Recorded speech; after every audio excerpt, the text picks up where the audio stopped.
Well, Mr. President, I just demoted you.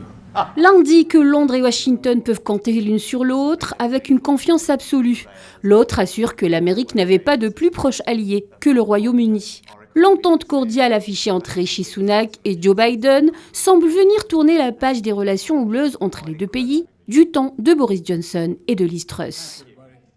Le mois dernier, avec nos partenaires du G7 à Hiroshima, nous avons fait progresser tous les domaines de notre communauté commune au soutien au brave peuple ukrainien et aux principes communs d'engagement avec la Chine.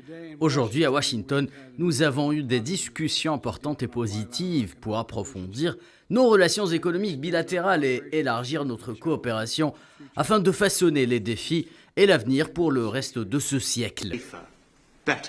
Sans grande surprise, les discussions entre les deux hommes ont également tourné autour du conflit en Ukraine. Biden a réitéré le soutien indéfectible de son pays à Kiev et s'est félicité de l'engagement britannique à soutenir les troupes ukrainiennes. Well, it's great to have you here, my friend. Together with more than 50 partners, have committed historic levels of security assistance to Ukraine. Nous avons également discuté de notre soutien indéfectible au peuple ukrainien qui se défend contre l'agression la plus brutale que nous ayons vue depuis longtemps de la part de la Russie et de Poutine.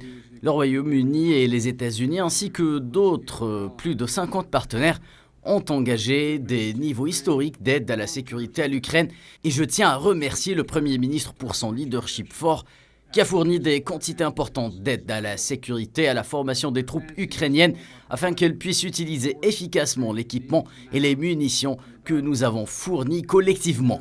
Le Premier ministre britannique et le président américain ont par ailleurs annoncé un nouveau partenariat économique.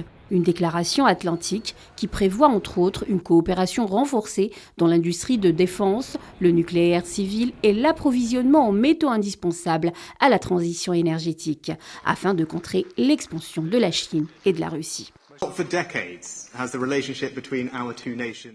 La Chine et la Russie sont prêtes à manipuler, exploiter ou voler notre propriété intellectuelle, à utiliser la technologie à des fins autoritaires ou à nous priver de ressources vitales telles que l'énergie.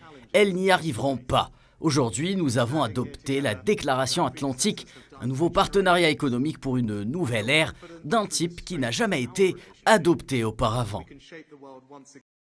En matière de défense, le président américain a promis d'ouvrir le marché aux industriels britanniques afin de doper le développement d'armes sophistiquées telles que les missiles hypersoniques.